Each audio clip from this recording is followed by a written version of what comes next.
Eu Eu não. não conhecia, não, mas eu adorei. Foi só aí e foi tudo. Muito interessante, né? É um período importante. É óbvio que, né, tem essas questões, tanto o Jimi Hendrix quanto o Janis Joplin, né? Todos eles abusaram muito de drogas, né? Mas, de qualquer forma, eles estavam vivendo um período de transformação dos comportamentos e tal. Então, depende do nosso olhar também, né? Então, vamos lá ao texto. Peraí. Aqui está. Aqui. Eu não abri. Agora sim.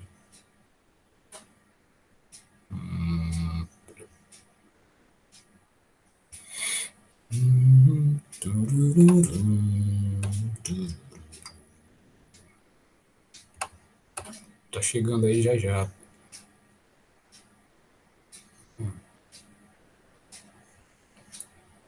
Hoje o texto é um pouquinho longo, eu vou tentar fazer, mas assim, se vocês tiverem dúvida ou quiser comentar, pode interromper para comentar, sem problema nenhum. Vamos então aqui. A construção do conceito de arte. Então ele vai falar para a gente, mais ou menos, vamos fazer um panorama, assim, bem resumidamente, da arte ao longo da história. Mas muito resumidamente mesmo. Então vamos lá. Na cultura ocidental, o conceito de obra de arte é entendido como um trabalho criado por um artista com materiais nobres, como tela de tecido, mármore, bronze, etc. Além disso, a obra deve ser original ou uma obra-prima, fruto da inspiração, do dom ou da habilidade técnica que o artista possui para imitar a realidade. Como consequência disso, na sociedade, construiu-se a noção de que um trabalho artístico é considerado arte e seu autor só é reconhecido publicamente como artista se a obra estiver exposta em um museu, para que o público possa contemplá-la e, assim, maravilhar-se com sua beleza, transcendendo a realidade prosaica. Ele usa assim um termo até bonito, né? Entretanto, desde o final do século XIX, o modo como entendemos o que é arte vem sendo questionado. A gente viu isso na aula anterior.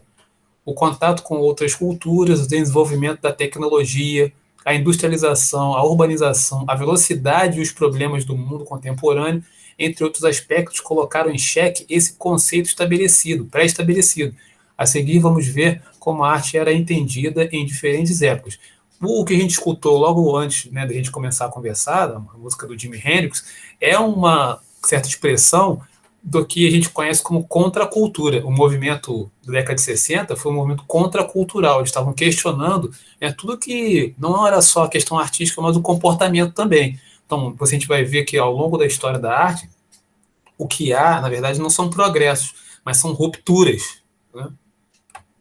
Vamos ver aqui, então, o período na Antiguidade Clássica. Então, muita atenção aqui, que isso, acho que uma das questões tem a ver com esse período aqui. Na tradição ocidental, os primeiros a conceituar e teorizar sobre arte foram os filósofos gregos, principalmente Platão e Aristóteles, que viveram por volta de 400 a.C., 300 a.C. E durante quase 2000 anos, suas ideias mantiveram-se em voga.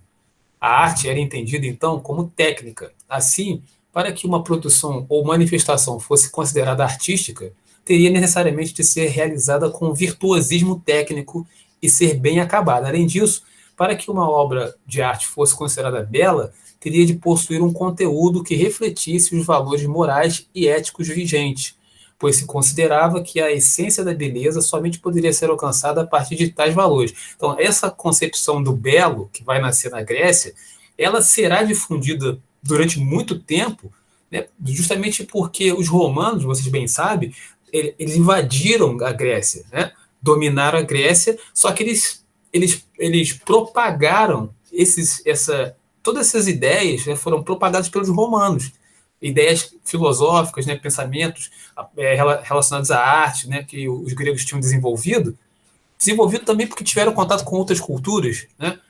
foi difundido pelos romanos ao longo da história. Né?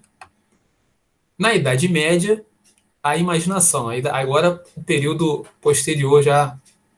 A Idade Média foi um período histórico marcado especialmente pelos temas religiosos da arte ocidental.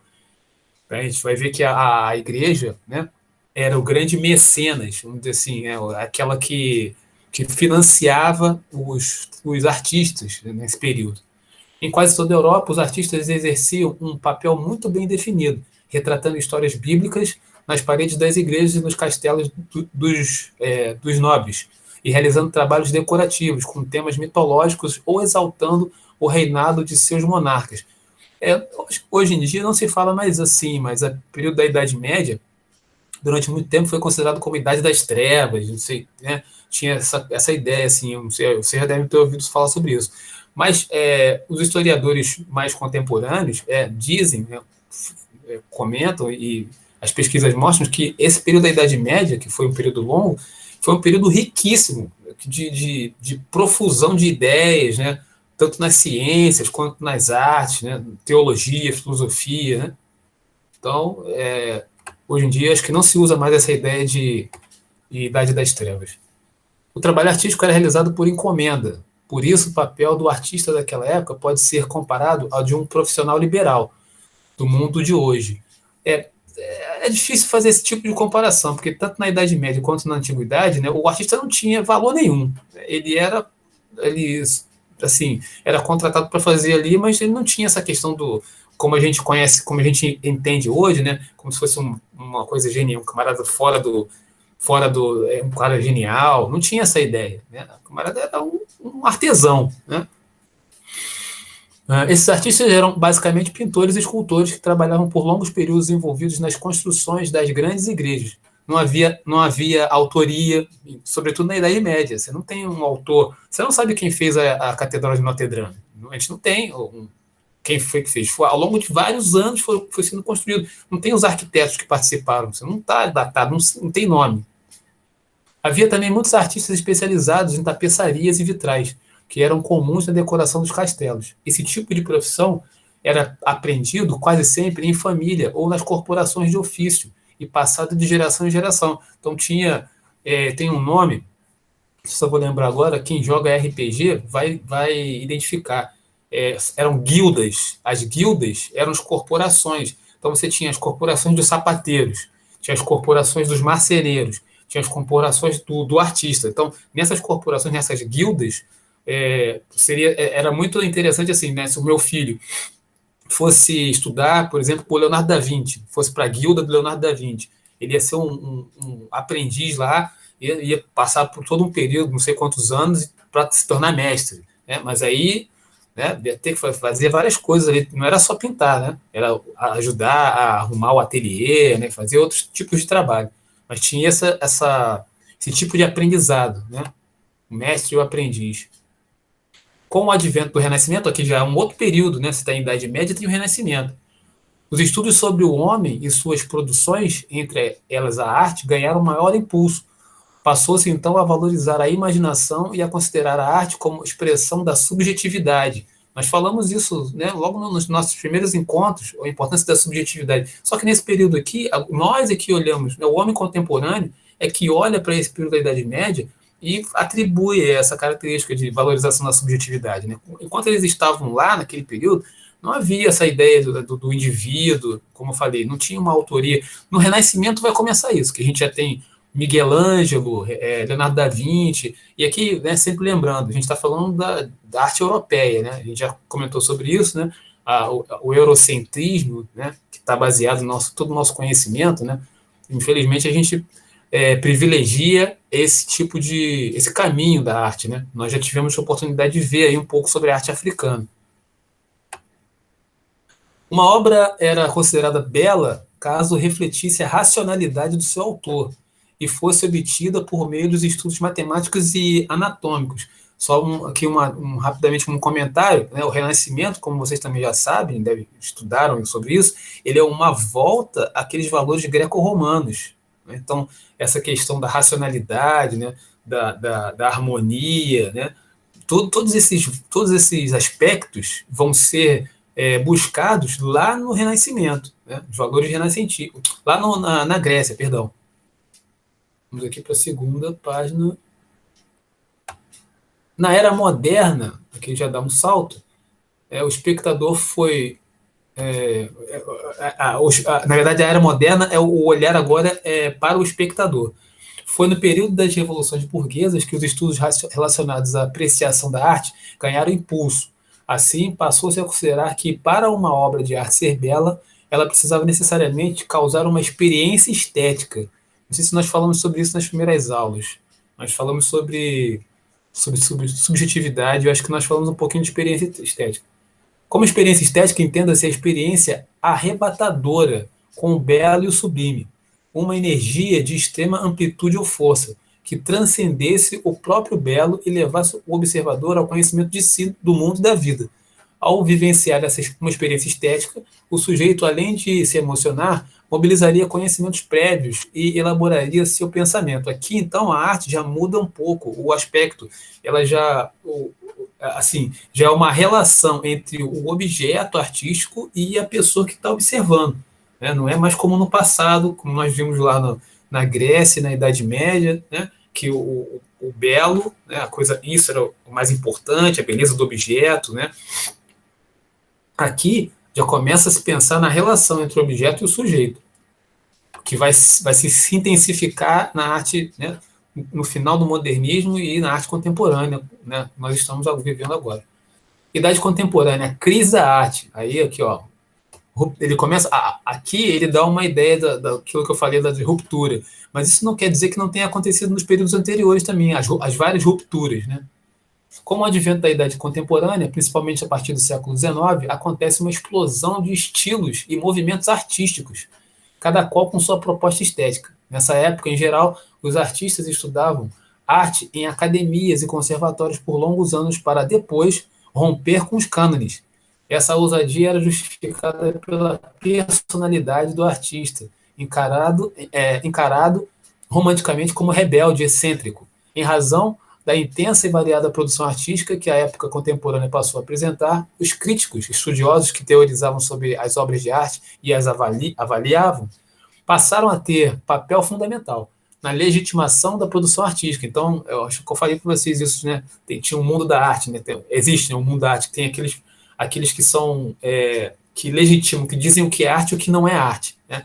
Na verdade, a arte está sempre escapando disso. Né? O artista, né? Sobretudo o artista contemporâneo, está sempre escapando desses quadradinhos. Né?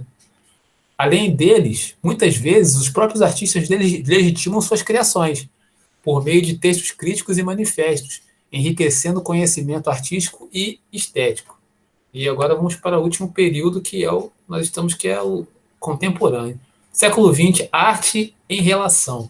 No início do século XX, período de grandes transformações sociais, políticas e econômicas, surgem artistas que se desvinculam das formas tradicionais de expressão, conhecidos como artistas de vanguarda, influenciados pelas descobertas arqueológicas, pelos saberes antropológicos, pelas ciências exatas, pela psicologia e pela psicanálise. Eles afirmam que o acaso e o inconsciente estão sempre presentes nos processos de produção artística. Por isso, segundo eles, o artista não tem total controle sobre a criação. Por causa dessa postura, a arte se abre para a experimentação de novos materiais, tornando-se livre, inclusive para dessacralizar a obra de arte e para relativizar o conceito de beleza. Então, a gente vai ter vários movimentos. Tem um movimento chamado o dadaísmo, o surrealismo, o concretismo, tem o construtivismo, tem aquele do Picasso, que eu não vou lembrar agora. Eu vou lembrar, depois eu lembro. Mas todos esses movimentos, eles rompem com essa ideia da beleza tradicional. A gente vai ter a oportunidade de ver, eu trouxe um vídeo bem curtinho, que faz uma linha do tempo e vai mostrando as modificações. Né? Tem a música que tenta acompanhar também, porque essas modificações vão acontecer nas artes plásticas, no teatro, na música, em todas as linguagens artísticas. Né? Na contemporaneidade, é entendido como artista aquele que pensa sobre arte e que desenvolve um percurso poético, ou seja, que se propõe a criar de forma intencional e reflexiva. Para isso, não é necessário ter habilidades técnicas. Nós vimos, se não me engano, no texto da aula anterior, falando sobre essa questão, né, de como a arte se relaciona no contemporâneo, com o público. técnicas nem uma personalidade excêntrica, mas sim conhecer a arte e se deixar levar pela experiência estética e pelo prazer que ela causa em si e nos outros. Os artistas passam a utilizar em seus trabalhos materiais inusitados e objetos já prontos, industrializados ou artesanais. Além disso, apropriam-se das linguagens tecnológicas e dos produtos da indústria cultural como uma forma crítica. Isso vai começar, não sei se a gente já falou sobre isso, eu acho que não, com o Marcel Duchamp, que é um artista francês. Ele vai ter um gesto em que ele coloca em xeque toda a obra que foi feita anteriormente a ele. Gradativamente, os teóricos de arte reconhecem e valorizam as mais diversas formas de arte, erudito ou não, e passam a conceituar as manifestações artísticas como possuidoras de múltiplos sentidos, que são dados pelo artista, pela obra e pelo público, em constante diálogo. São criadas obras abertas, que estimulam os observadores a interagir com elas, recriando-as. Então, né, a realidade, a relação entre o artista, a arte, né, do artista, o objeto artístico, e o público que está ali. O público interage, às vezes até intervém na obra. Assim, os artistas atuais também passam a questionar os modos de circulação da arte, fazendo performances e happenings. Aquelas são intervenções cuidadosamente elaboradas, que mesclam as artes visuais com a música e o teatro. Estas, os happenings, aliam o planejado com o improviso e envolvem a participação do espectador. São eventos que geralmente se desenrolam fora dos teatros, museus e galerias, locais alternativos onde o artista procura expor sua arte e intervir no espaço. Estou lembrando de uma coisa aqui antes de passar para o vídeo. Esse material também está lá no Classroom já, que eu respondi para, acho que foi a Ingrid, falando sobre cultura popular. A gente falava sobre a cultura popular, até que eu mostrei os pifes. Aí eu falei assim, eu não sei por que essa música não faz sucesso, não é vendido. É porque não vende. Eu falei, mas eu não sei por quê. Mas esse eu não sei por quê, eu depois fiquei pensando, eu sei por que sim. É porque esse tipo de música que trabalha com essas flautas de bambu, né, que está ligado a manifestações culturais, essas manifestações culturais elas não conseguem ser totalmente captadas e separadas para serem vendidas, né? O capitalismo, o sistema capitalista, ele não consegue fazer isso porque essa música que tem a ver com a banda de pífano, por exemplo, elas estão relacionadas a um processo cultural que é cíclico. Então, por exemplo, quando você tem lá a banda de pífano, quando você ouve a banda de pífano numa novena, ela não é, você não tem como separar a banda de pífano, entendeu? Ela está misturada com uma coisa que acontece ciclicamente e dá sentido para a vida de pessoas. Então isso é muito complexo. Eu li isso aqui, acabei de ler isso aqui no livro do Alfredo Bozzi, né? Cultura Brasileira. Ele tem um trecho aqui que ele fala justamente isso. Vou pedir licença para ler rapidamente. Vou ver se está aqui. A festa não tolera moldura. Isolada, administrada ou emoldurada, ela se transforma em uma outra coisa qualquer, festividade, comemoração, menos festa.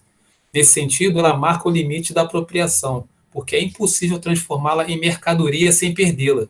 Enquanto existir, ela é inalienável. Apesar de acusada de alienada, ela é, inclusive, para o participante, uma experiência do inalienável, daquilo que não pode ser apropriado. Então, eu li isso aqui, lembrei logo do que eu falei para a Ingrid, não tem como. Por isso que a gente não vai, a indústria cultural não consegue, talvez, ela não consegue dar conta disso. Talvez ela consiga, de certa forma, né, com a festa junina, mas você vê, quando a gente participa da festa junina, vem tudo junto, né? Vem comida, vem música, vem dança, né? Não está separado as coisas, não tem como você vender pedacinhos da festa junina, né? Vem tudo num bloco só. Inclusive a questão da religiosa, não é verdade? Não sei se a Ingrid lembra disso. Lembra, Ingrid? Oi, professor, tá travando aqui a minha internet. Pode repetir, por favor? É uma coisa que a gente conversou numa aula, sem ser anterior, sobre banda de pífano. Aí eu falei, a gente não vai assistir isso na rádio nem na televisão. E eu falei assim, Uhum, eu não sei por quê, mas é por isso que eu acabei de explicar. Porque essa música, ela está envolvida com um aspecto cultural mais complexo. uhum. Lembra, a gente deu uma comentada na aula. E é justamente o que eu acabei de ler aqui que fala sobre isso, né? Porque não tem como você. O sistema capitalista, que a indústria cultural faz parte, não consegue pegar isso e transformar em mercadoria para vender, né? Sim. Por isso que a gente não vai ver isso na rádio nem na televisão. Vamos então ao vídeo, que eu fiz um parênteses aqui rapidamente falando sobre cultura popular. O vídeo. Professora, Pode falar. professor, buguei. Tem uma parte do texto, bem lá no início, que fala que tem como comparar os artistas de antigamente com os de hoje, porque as artes de antigamente eram feitas através de encomenda. Acho que era assim que estava escrito.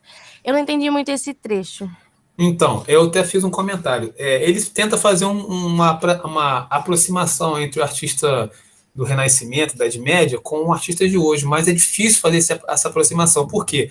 Na Idade Média, é, na antiga Idade Clássica até a Idade Média, o artista ele não era considerado, ele era um artesão, né? E era assim, você pagava o sujeito para fazer, mas depois de pagar, isso até o Renascimento, você não tinha nem o nome do camarada. O camarada fazia uma obra lá e não tinha nem registro. As obras começam a ser registradas a partir do Renascimento. Né? Então, estou desfazendo um pouquinho aqui o que o texto falou. Né? Só a partir do Renascimento é que a gente vai ter, né, a marca do sujeito. Então, por exemplo, o Leonardo da Vinci, né, que você já deve ter ouvido falar, Sim, sim. Michelangelo, esses camaradas famosos e outros, né, que eu agora não me recordo, eles começam a ter autoria, e você coloca lá a marca deles na obra. Mas Uhum. antes disso, o artista não era completamente desconsiderado, assim, entendeu? Não Ah, tinha. sim. Quer dizer, Entendi. hoje em dia também, né? A arte, o sujeito viver só de arte é muito difícil. Uhum, entendi. Obrigada, professor. Nada. Talvez a dificuldade do artista hoje viver de arte, né, tenha por causa dessa herança, né, que nunca foi considerado, né, de certa forma. Sim, sim. Então vamos ao vídeo. O vídeo é também curtinho, mas só tem as imagens assim na linha do tempo. Como eu estava falando, a música tenta, no fundo, a música tenta acompanhar as transformações, mas é difícil. Mas a imagem é bem legal. Vou pegar aqui. Eu tenho que fechar o meu microfone. Peraí.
Então, deu para ver que foi um resumão, desde a Idade da Pedra, que também fala sobre arte rupestre, né, mas o homem pré-histórico ele não fazia arte. Né, também estou corrigindo aqui o texto. Não havia arte no período da Idade da Pedra, porque o homem primitivo ele não tinha linguagem também ainda, então era uma expressão, né? Mas ele não, por exemplo, por que eu estou afirmando isso? Porque ele não rabiscava na caverna e chamava as colegas para ver, ó, o rabisco que eu fiz, né? Então não existia uma ideia de estética, né? Ele não fazia aquilo, ele fazia aquilo. Tem antropólogos que falam sobre isso, que o homem primitivo ele gravava ali na pedra para registrar a caçada e ele tinha aquilo como real. Aquilo que ele botava na pedra era o próprio movimento. Então tem toda uma relação também mítica lá, com uma questão que é mais complexa, mas a gente não pode dizer assim. Hoje a gente pode, né, o homem de hoje atribui aquilo à arte, mas o homem que fazia aquilo não considerava arte, né? E aí, meus queridos, comentários, perguntas, tinham visto já? Eu só queria dizer que é um resumão mesmo, né, professor? E só, tipo, mostra um pouquinho de, tipo assim, de uma o quão imensa é, né, tipo, a variedade de artes que tem pelo mundo fora. É, porque na verdade a gente também começa a perceber, Ingrid, que a arte, acho que eu falei, né? A arte é o, o espaço através do qual se manifesta a cultura. Então, você vai ver que, na verdade, é o reflexo dos movimentos que estavam acontecendo, do que a humanidade vai produzindo, né? Sim, sim. Por isso que a arte ela é transdisciplinar. Não sei se nós vimos isso também na semana passada, a arte é uma forma de produção do conhecimento a respeito da realidade, só que por outros protocolos, né, que não os da ciência, por exemplo. Né? Então vamos para as perguntas. Se ninguém quiser fazer comentários nem perguntar nada, a gente vai para as questões. Então, peraí, deixa eu separar aqui, deixa eu ver onde eu botei. Vocês estão. Se encerrar, tem problema? Não, não tem problema nenhum. Errar faz parte do processo. A gente só aprende errando. Deixa eu só encontrar aqui onde eu botei. Peraí. Ô, professor, Tô ouvindo. a op art, ela é uma forma de arte que usa o ilusionismo, Rapaz, então, eu preciso. a ilusão de ótica, né? Sim, eu preciso me informar mais, porque a op art ela é muito contemporânea, depois da pop art. Aham. Aquelas formas, né, que são tridimensionais, né, que Isso, usa o efeito óptico, né? óbvio, Então, eu acho pode interessante, falar. achei bem legal. Sim, inclusive eu acredito que isso tenha relação com a física também, deve ter estudos físicos para poder produzir aquilo, Ah, sim, sim. né? Uhum. Deixa eu procurar aqui de novo onde eu botei o link. Espera aí, eu já vou encontrá-lo aí. Muito bom aí a observação. Aqui, encontrei. Eu fiz 4 questões. Acho que não vão ser difíceis não, pelo que tentei bolar o mais próximo possível do texto, do vídeo. Ó, dá uma checada aí, vê se está funcionando, vê se abre, se está funcionando.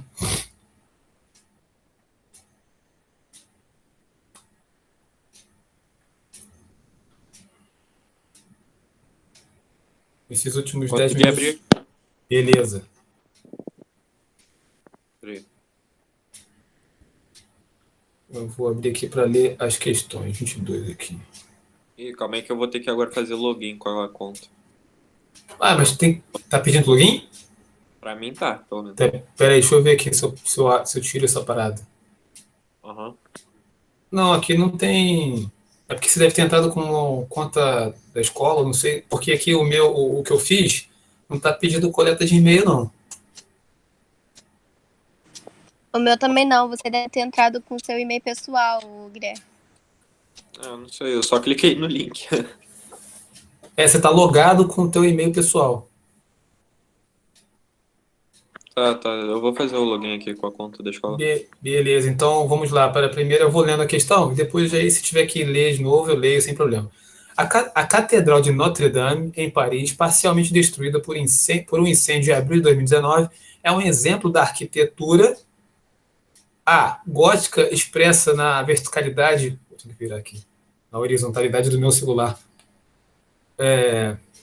Gótica expressa na verticalidade no emprego de arcos vitrais, românica expressa no desenho do teto e da abóbada principal, clássica expressa na composição simétrica e na presença de colunas dóricas, Art Nouveau expressa na utilização de elementos geométricos decorativos, ou eclética expressa no pastiche entre elementos barrocos e neoclássicos. Questão número 2. Na antiguidade, sobressai-se a cultura greco-romana. Sobre ela, podemos afirmar que, letra A, os gregos e os romanos, em igualdade de condições, contribuíram de maneira significativa para a produção, né, da arte. Os gregos foram conquistados militarmente pelos romanos, mas os romanos absorveram a cultura grega e a difundiram. Os romanos militarmente destruíram a cultura grega e deram origem a uma nova mentalidade.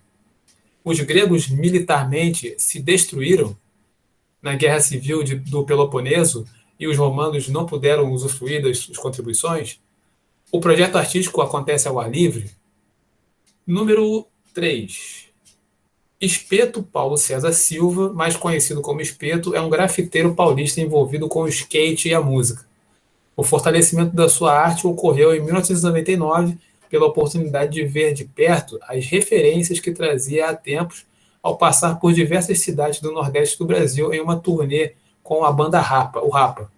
O grafite do artista paulista, Espeto, exposto no Museu Afro Brasil, que nós conhecemos, né, nas aulas sobre arte africana, revela elementos da cultura brasileira conhecidos na influência da expressão abstrata, na representação de lendas nacionais, na inspiração das composições musicais, nos traços marcados pela xilogravura nordestina, nos usos característicos do grafismo dos skates.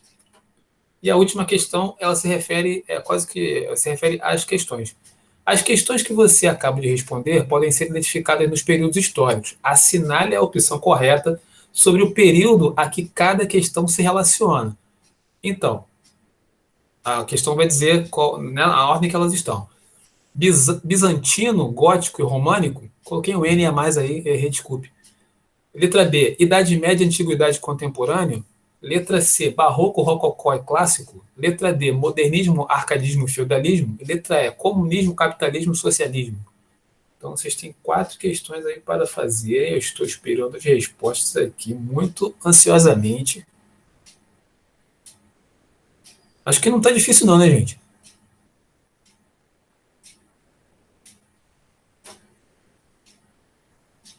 Oi. Oi, professor. É que eu tô respondendo. Ah, beleza.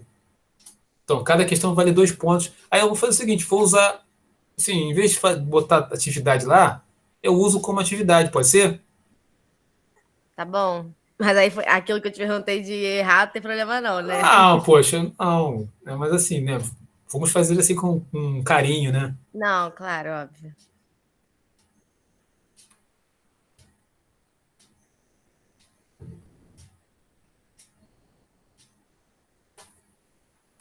Então, beleza. Tchu. Mas a pergunta que eu faço assim, nesse formato tá legal, assim, um texto, um vídeo, um papo e questões? Sim, sim. Eu Ah, eu tô gostei. professor. Beleza. Basicamente, todas as nossas aulas são assim, né? Então, tipo, Já fica no formato, né? sim. Fiz alguma coisa errada aqui. Sumiu alguma questão aí, vê? Eu botei o dedo aqui, sumiu a questão. Não sumiu nada aqui pra mim, não. Não. Pra mim também. Beleza.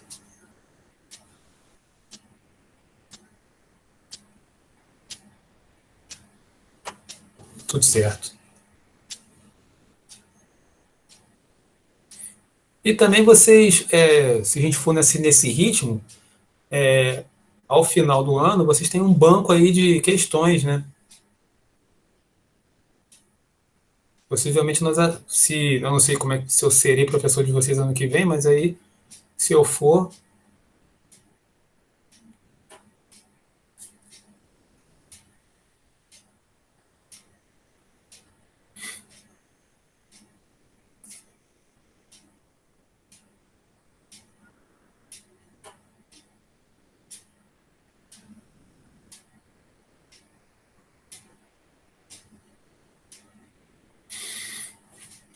vamos lá então, deixa eu ver aqui. Peraí.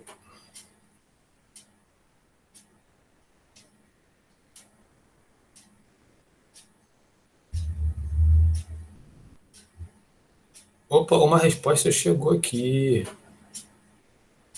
Quem mandou? Miguel.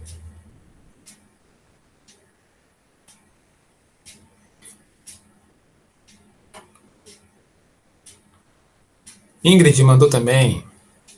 Nós somos aqui. Nossa, professor, fui péssimo. Mas aí, como você mandar, tem como você clicar para ver os pontos que você fez. Eu vi, por isso que eu tô falando que eu fui péssima. Ah, Jesus Cristo. Eu tô respondendo a última questão aqui, professor. Sim, senhor. Vou me esforçar mais na próxima, professor. Isso, e aí, sim, também é legal na hora no momento, depois do vídeo, né, quando tiver o papo, perguntar, né, assim, né, pode fazer perguntas, de repente, para ajudar, né. A ideia é essa. Guilherme mandou. Caraca, gabaritei, filho. Aí, parabéns. Nossa, caraca, achei que eu ia errar pelo menos uma. Fui na lógica. É legal que a gente, Entendi, assim, fixa, né, o que foi dito, né? E, assim, é importante, por isso que eu falei, Ingrid, na hora que a gente, depois, né, faz o texto, vê o vídeo, na hora que for bater um papo, é para explorar o papo mesmo, perguntar, entendeu? Sim, sim. É porque eu acho que também na última parte do texto a minha internet começou a travar muito, aí eu não Tá, consegui beleza. escutar direito. Beleza. Essa aí essas coisas não tem como a gente controlar. Thaísa mandou. Valeu, Thaísa. Então faltam 4, né? Estamos com 9 aqui, contando comigo. Ô, Thaísa. Opa, eu fiquei quieta a aula inteira porque minha internet caiu umas 3 vezes. Aí Eu voltou vi. agora. Imaginei que você estava oscilando aí, né? Por isso que eu demorei pra enviar também. Sem Deu muito problema. travado.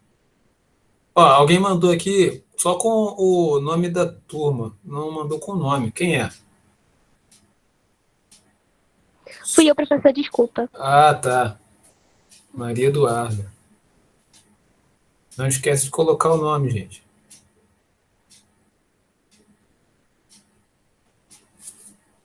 Ai, professora, que eu tava nervosa. E como é que foi, Maria Eduarda? Ai, eu gabaritei. Eu nem sei como, eu nem Aí. assisti a aula, porque eu pensei que ela ia começar 12h30, aí eu cheguei atrasada, desculpa. Ah, tranquilo. Ana Clara, Mas como é deu que foi? Beleza. Como é que foi, Ana Clara? Responde aí, tio Celso. Gabaritei também. Aí, Foi bem, pô, foi bem. beleza. E Thaísa, como é que foi? Gabaritei também. Que isso, gente? Isso é Tô impossível, hein? feliz, feliz. A Ingrid, tem que colar com o pessoal aí, Ingrid. Professor, acho que se eu colasse seria pior. Deixa eu ir tentando mesmo. Agora tô travando aqui, tá? Beleza, vai tranquilo aí, Maria. Como é que é, Ingrid? Se você colar é pior? É melhor eu ir tentando mesmo. Se eu colar, vai ser muito fácil. Ah, não, colar que eu digo. É que eu me expressei mal. Não é Colar Não, se juntar, eu entendi. Eu que raciocinei devagar aqui, professor. Foi mal. Tranquilo, tranquilo. Hoje eu tô bem devagar. De vez em quando a gente fica. Pedro Henrique, como é que foi aí? Ah, eu tirei a metade. Ó, pô, foi bem, pô, legal. Guilherme, o Guilherme não falou, Guilherme, como é que foi? Você foi o Guilherme? Ah, gabaritou, né? Já. Ah, beleza. E Miguel? Miguel também. Miguel acho que não falou nada. Eu enviei. Não, o que você, como é que foi lá? Como é que foi? Como é que saiu? Então, foi mais ou menos. Eu tirei 6 de 8, eu acho. Aí, tá bom. Não, Beleza. 4, acho que foi 6, sei lá. Tá faltando uma pessoa, né? Peraí. Ah, não, todo mundo já mandou. Beleza, gente. Poxa, foi legal, que bom. Ingrid, pô, vai melhorando aí na performance aí, Ingrid. Pode deixar, professor. Enviei Hoje eu tava agora, muito lerda professor, porque também. tá travando. Maria Clara, o que houve? Eu enviei agora o meu. Ah, tá. E como é que você foi? Gabaritei. Que isso, gente. Então, pô, contente aí com vocês. Muito bom isso aí. Tá produtivo nessa aula. O pessoal tá sabendo bem do assunto, É. pô. Muito bom. Por exemplo, esse assunto que a gente teve hoje, vocês lembram de ter conversado isso com professores, a professora Mariana ou Bárbara o ano passado, não? Ou não? Não Não. que eu lembro. Mas Não, acho que também tenho não quase lembro, certeza que não. Quase Beleza. certeza também não, né? Só não sei. Ok. Então, beleza. Então, sigamos em frente. Semana que vem, mais som, mais texto, mais vídeo e mais questões. É isso. Tá bom, professor.